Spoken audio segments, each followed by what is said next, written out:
Hello and welcome, everybody, to Moonlighting Montana. We are back. It's been a while. I took my break longer than it was supposed to be. Stuff was going down, life happens, but I told you I'd be back. And right in time to kick off basketball season. I am very excited to talk with you about the starting games of this year and what teams have kind of shown up and showed out. We went through the tip-off phase, which I'll get into a little bit later, and then some of these first game actions. It gets a little bit hectic at the beginning of the year. Teams trying to find their footing. Stick around, see what teams have been doing.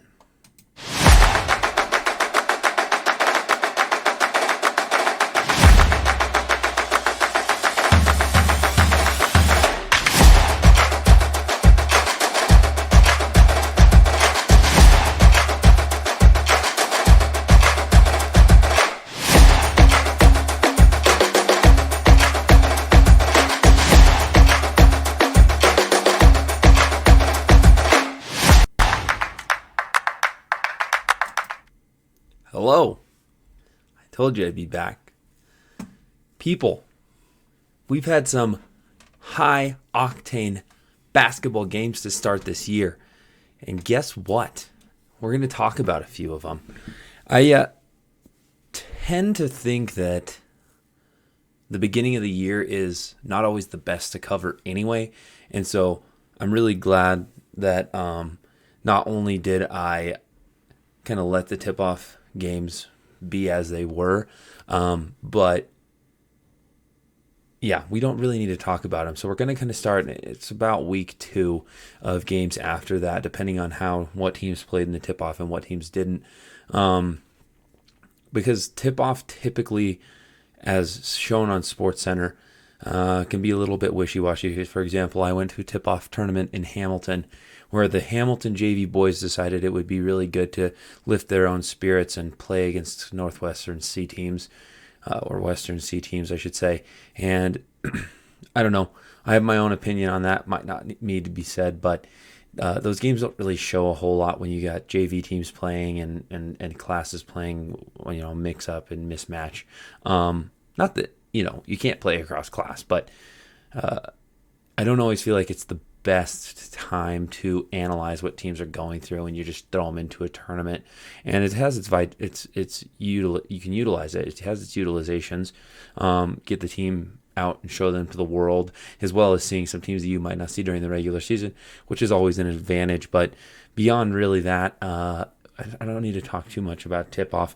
Most importantly, this week in basketball, teams starting to play teams from their division, which is important. Kind of got through the exhibition games, and now teams starting to play teams in their division.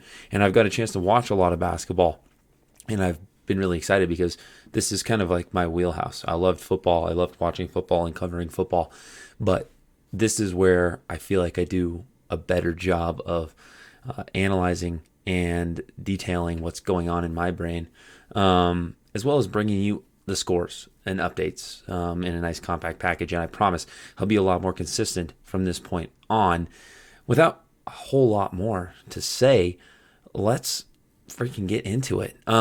In Class AA action, we got the state champion football Capital Bruins beating Skyview Falcons 50-44. It's a low-scoring game for AA with shot clocks. You got to realize, too, we're playing in the era of the shot clocks in Montana, so games are typically a little bit more high-scoring. Doesn't really mean it necessarily is. If you don't have shot makers, you don't have shot makers, but it's been interesting to see. I thought it would play a way bigger role than it has, and like I said, I've probably watched 10 basketball games since the start of this year, and I think maybe I've seen 2 or 3 shot clock violations at that time.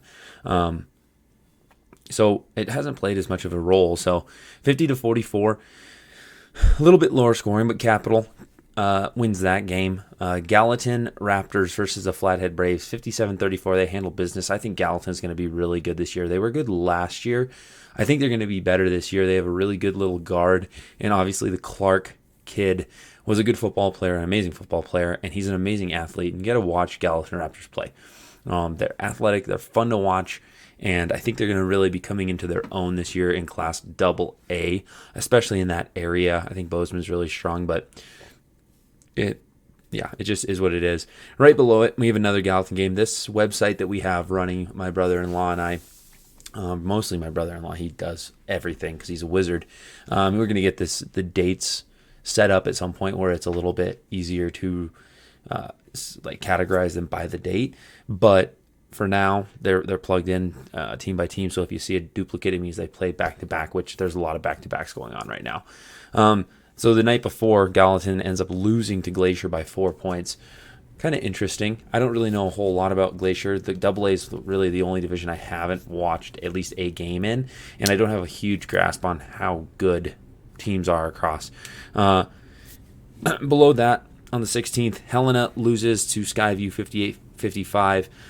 I think there must be some defense being played in AA. Unless you're Flathead. Then you give up 62 points to Bozeman and lose 62-49. Hellgate, and unless you're Belgrade, who completely gets annihilated, 84-29 by Hellgate. I have watched a Belgrade game. Interesting coach, interesting team. The coach said they were young, even though they have three seniors, 2 juniors. And I guess in my brain, that's not young. Maybe it's young in the fact that they might not have had a lot of varsity time, but it's kind of too late to really fall back on that if you have seniors, right? And too early, I'd imagine. But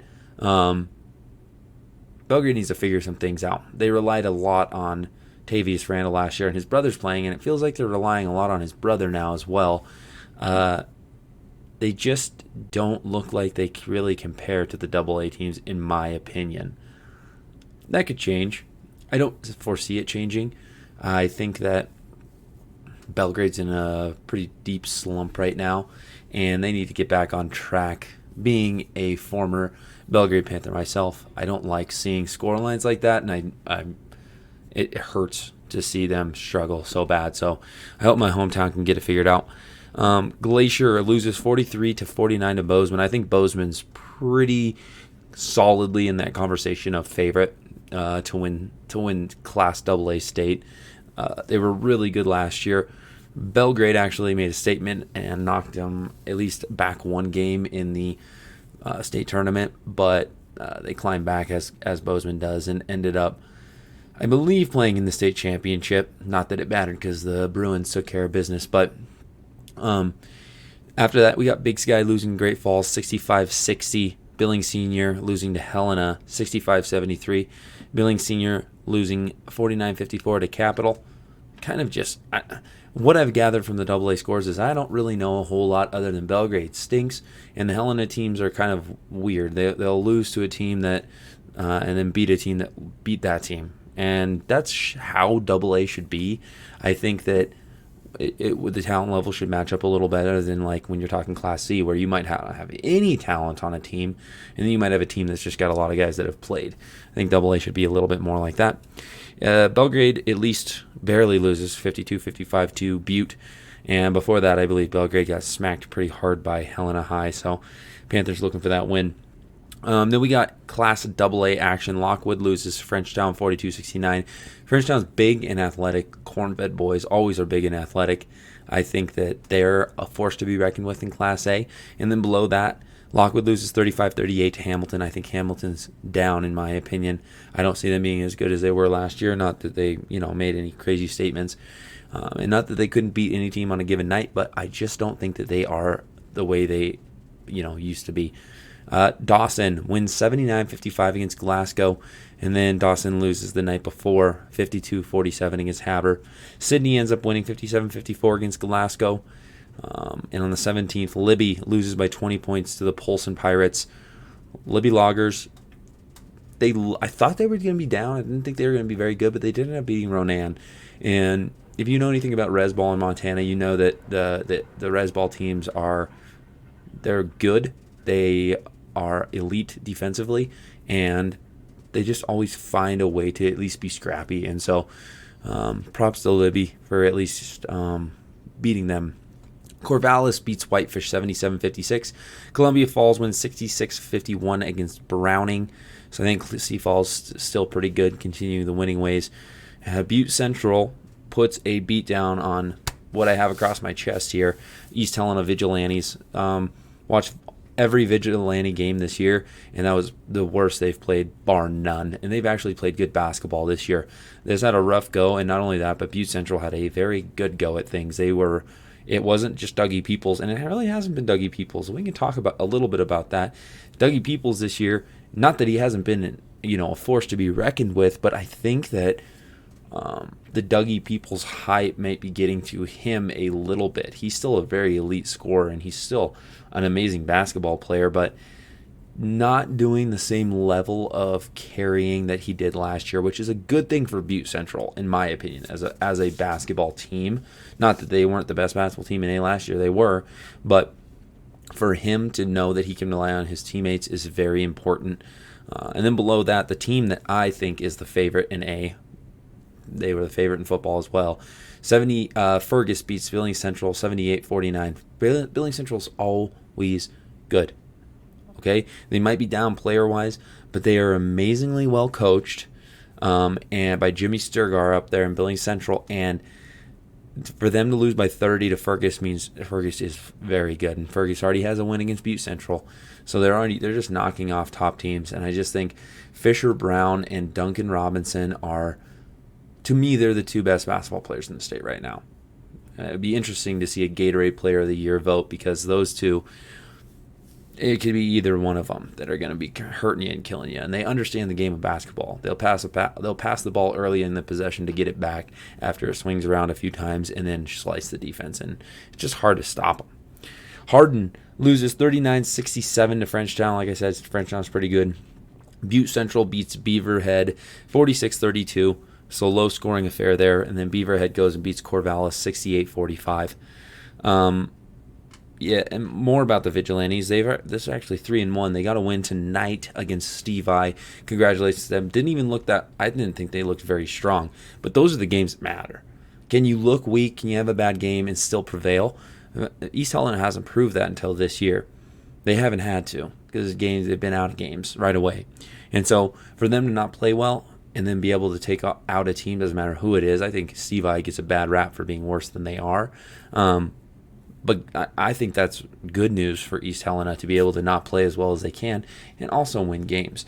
They're a very well-coached team, and they're very athletic, and I think that discipline-wise and between the ears, those players do need a little help. I think that if they were to just sit and watch the Butte Centrals of the world, the Ferguses of the world, and understand the game of basketball a little bit better, it would really help them. So I think nothing but watching basketball, understanding it, taking advice. They have, like I said, they have wonderful coaches. They can fix what's going on between the ears. It will really help them. Can't teach athleticism. What's going on between the ears you can work on in a season. The other stuff you can't. So they passed the eye test. We were going over Billings Central, Fergus, and our Hardin French. Oh yeah, we just got through that. Okay. Malta ends up beating Harlem 88-52. Harlem was in the state championship last year, so either they're way down, I think they reached last year to make it to the state championship, or Malta is very up. So good for Malta, scoring 88 points. Holy crud. Harlem, another Rasball team, so high-scoring affair no matter what. Roundup wins 60-48 against Colstrip, and the night before, Roundup beats Shepherd 65-63 in a barn burner. Columbus wins 58-33 against Shepherd. Manhattan wins 61-47 against the Jefferson Panthers. Shout out both the coaches in that game. My good friend Anthony Knoll coaching the Jefferson Panthers. Haven't had a chance to watch them yet. Very excited to watch them since I'm so close by. And shout out Mike Deming, my high school basketball coach in Manhattan. So his son plays in Manhattan now. He actually coached me in high school as we took the Belgrade Panthers to their first state championship in I don't know how many years. But shout out Mike Deming, getting wins, solidifying Manhattan as a basketball town and a football town. Big Fork wins 71-34 against St. Ignatius. I think the Big Fork Vikings, I need to watch a game of theirs. I think the Big Fork Vikings are absolutely legit. And I'm going to make a statement here and say that Big Fork is my favorite to win Class B basketball. They came out and absolutely stomped Stevensville, who, like I said, it gets a bad rap. They're not as bad as people think. They have some athletes and they have some pieces that aren't terrible, and they shoot the ball decently well. They hustle and they're scrappy. St. Ignatius is they're awesome basketball team. They have a 1,000-point scorer on their team in Zoran, and they were very good last year. And for them to lose by almost 40, I think Big Fork is the real deal, and we will keep a close eye on them as Class B continues. Anaconda beats Jefferson 64-40. Broadwater ends up beating Shoto 58-31. Then as we get into Class C action, a lot of games here, as Class C would. Victor loses 38-60 to Sealy Swan in a Class 7C. Wait, I could be wrong there. This is a division game. I should know this because I coached there, but I'm not. I'm blanking on it now. Score doesn't tell the story of that game. Victor has looked kind of ups and downs. When you lose 7 seniors on a basketball team in Class C, that's tough. And I think that for Victor, they're going to be back on track and they're going to be cooking. And the one thing that I know about them as being a part of the program is those kids at Victor have more heart than a lot of these teams that I've read off. And I'm not just being biased. The way that they are coachable and the way they react to an amazing coach who's over there in Victor, shout out Matt Warren, is unprecedented. And I can show nothing but I'm just in awe of the type of team that they are and how they continue to have that dog in them. And I know they're going to bounce back, and I know they're going to work on things, and they're going to clean some stuff up. And I hope Sealy Swan gets really comfortable with that score line, because if they do, same thing that's going to happen to them last year when they got comfortable with beating Victor is they ended up losing because we changed some things. And before that, Victor had a couple wins. They lost to Two Eagle, but Two Eagle is a different team now. All of a sudden, they have 5 new transfers. I kind of heard the story behind that, but I mean, they're just shot makers, and Two Eagle, they're a lot better this year as well. West Yellowstone beats Manhattan Christian. West Yellowstone, 67-59. And West Yellowstone was pretty good last year. They had some really young talent, a freshman who was really good, some height. But what a flippin' statement. Oh my gosh. Do we have a fallout of the king? I can't imagine that Manhattan Christian's bad by any means. They have a grade A coach in Lane Glaus. They still have Almond Roods that are still there, guys who are returning. They have the culture, but is West Yellowstone the real deal? I got to watch them play in person last year. They kind of ran into a buzzsaw in the divisionals. I think they ended up still going to state, but they were good. They were just really young. Well, youth prevails, and they are still actually pretty young. But they end up beating Manhattan Christian, and that is a statement in Class C. We have Tri-City Titans winning 51-48 against Eureka. Sims loses 46-49 against Shoto. Sims then beats Power the night before, 61-42. Knoxon loses to St. Regis 60-85. St. Regis is pretty good. Got to watch them play. They're not as good as they have been in the past, but they have shot makers for sure. Miles City, I'm not sure why Miles City fell into this level. I guess we missed it in Class A. But Miles City lost to Billings Central 54-58. Sealy Swan beats Lincoln 54-38. Lincoln is a new team, and they are still extremely young. When I was coaching in Victor, we were playing against 8th graders and freshmen at a varsity level. Not kidding. I think they had maybe one upperclassman at the time, and I don't even know if he started. And so those young bucks are now not so young and not so little, and they've had a lot of varsity experience. Watch out for Lincoln Lynx as they get older and older. I just think they're going to be tough. I just have that experience. Charlo loses 72-83 to Arlee. That doesn't really surprise me, being that Arlee is a Class B team. But Charlo surprises me that they put up such a fight because Arlee looked pretty good. So Reese Cox, shout out to you. We're taking on the Charlo Vikings this year, or coaching the Charlo Vikings this year. Thompson Falls beats Troy 55-37. Cascade beats Sunburst 69-48. Cascade also beats Foothills Community College 69-48. Thompson Falls beats Plain 68-30.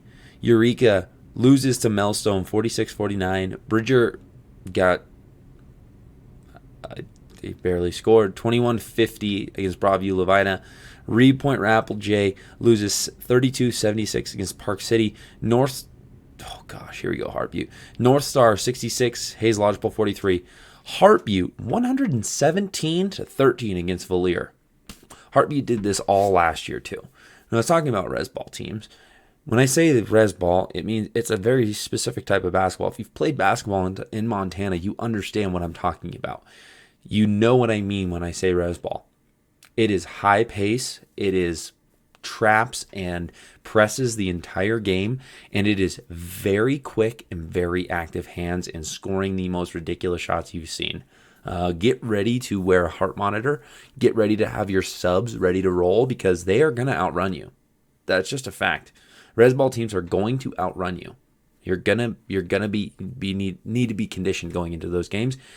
Apparently, Valier was not, and Heart Butte absolutely dumped 117 on them. They ran out of steam at the end of the year last year, but Heart Butte, listen, there's times when you rely on gimmicks. 117 points is no longer a gimmick. That's a absolute route. They did it last year, and I'll never forget it. When I was a senior, we played against Heart Butte in a summer tournament and beat them 122-20. And I think that ever since I've been watching them, ever since I've been seeing scores, that's what they've been doing to other teams. It's like they take their frustration out on other teams. And obviously, Belgrade shouldn't have been playing Heart Butte in any tournament. But man alive, you just don't see scores like that anymore. And the only thing I can say is that Valier probably should have changed the game plan a little bit. I don't know. Also, coach at Heart Butte, figure that out. That feels like it's more of a kick a dog when it's down sort of game. Take the press off. Take some of your guys out. Tell them to make a few passes. We don't need to be destroying teams by 100 points. Come on now. Fairview beats Culbertson 71-31. And Culbertson loses to Lester Christian the next day 41-54. Forsyth loses to St. Lebray Indian Catholic 59-69. Fort Benton wins 48-45 against North Star. Harlem loses 52-75 against Poplar. Plains beats Troy 46-40. Our league gets smoked by Loyola Sacred Heart. That's kind of a Class B matchup, but some of these are kind of falling out of, and it's fine. We'll still go through the scores, but falling out of the class. Loyola last year, I got to watch them live against Florence. Like I said, I believe they started 2 or 3 freshmen, 2 sophomores, and a senior. And they were absolutely competitive. Just some amazing young talent in Loyola, so I really expected them to be good. They're another one that I'd have my eyes set on a very solid year this year. Weibo loses 35-41 against Savage. Big Sandy beats Chinook 67-52. Shelby wins 42-37 against Conrad. Rocky Boy loses 65-67 against Shelby. Park City 25, Harlowton 51. Got to see Harlowton play this summer too. They're pretty solid. Not going to lie, they got some good coaches over there in Harlowton. Broadus 57-31 against Terry Terriers. Plentywood 47, Mondack 19. Ennis loses by 14 to Twin Bridges. Expect the Ennis Bulldogs to be to compete this year. The kid that I talked about all year in football is also a basketball player, and I think I want to say that's his main sport from what I heard from their coaches. And so, if that's his main sport, he's going to be better at basketball than football. He's going to be a darn good player. Lone Peak 61, White Sulphur Springs 19, and then White Sulphur Springs got beat the night before 35-52 against Sheridan. Lima loses 29-67 against Harrison Willow Creek. Circle beats Seiko 73-44. And the night before, Circle also beat Ritchie 67-48. Wolf Point beats Poplar 67-63. St. Regis beats Superior 67-30. Shout out J Mack. Had him on the show. Bainville wins against Floyd Medicine Lake 49-42. And we have Stanford Geyser Denton Co-op beating Tri-City 65-47. And as far as I know, I know one game that it didn't code exactly right on the website that we haven't seen is Granite, because they actually, when you take the code and you make a website like this, when football, because they are co-op and not in basketball, it doesn't show up. So I'll have to check on the Granite scores. But that's basically a wrap up on what's happened lately in boys basketball. As I circle through here on what games are being played today, we got Bainville versus Leicester Christian. As I said, East Helena wins against Stevie 54-48. Turner versus Dodson. Big Fork versus Columbia Falls in a very interesting matchup there. I'm going to just go ahead and say that I think Big Fork will win it, even though Columbia Falls is a very solid A team. If Big Fork does win it, don't say I didn't tell you so. Okay. Broadwater versus Park. I think Park's really down. I actually expect Broadwater to win against Park. That's just my expectation. And we got Belt versus Great Falls Central Catholic. Imagining Belt's pretty solid, as they almost always are. And we're in football state champs, and they were good last year, and they'll be good again. They were good the year before, in the state championship the year before against Scobie. So they'll be good, and I think that they'll handle business tonight. And that's kind of what we got as we move on into the weekend. When I do another one of these, kind of weird around Christmas time, but that's when Class A kicks off. We're going to have it really slow down as Christmas approaches and get some games right before the break. And so teams get a little bit of a break, get to scope out a few things and refine a few things. But I am excited as the basketball season gets into effect. Kind of like I said to you guys earlier, I enjoy watching it.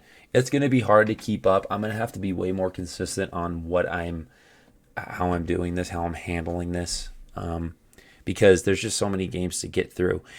For me to watch all of them is almost an impossibility, but every week I tune into basketball games. You can count on me catching the Vigilante games. You can count on me catching the Victor games, the Helena games, and obviously some of the teams that I talked about. But that really wraps everything up. I'm going to be interviewing a coach, hopefully this next time I get on here, as we start into the basketball season, kind of get their mindset and their scope on what they see, and also get some picks. And also, I'm going to start getting the Instagram back and updated so that I can have my picks, teams to watch. And now that I'm not feeling like I'm stepping on J-Mac's feet by making picks, I feel like I can actually go out and make my opinions on who I think is going to win. Maybe not the picks. It'll be hard to do all the picks in that, because just like I said, it's just hard to follow. I feel like I'll be picking blindly, but some of these games, I definitely feel like I have an idea, and watching them play, I don't know. I just feel like I can at least make a few picks. But thank you guys for tuning in. Sorry for the absence. Sorry for the delay. For those of you who have been waiting, I've had some responses on getting this out there, and I appreciate you guys sticking around. I'm really excited to start this basketball season, and I'm hoping you guys are too. And if you ever need a place to come get your updates on what's going on in the state, to get insight, to get some coaches' mindsets, tune in to Moonlighting Montana. And I appreciate you guys. Have a wonderful evening. Toodaloo, and I will catch you next time.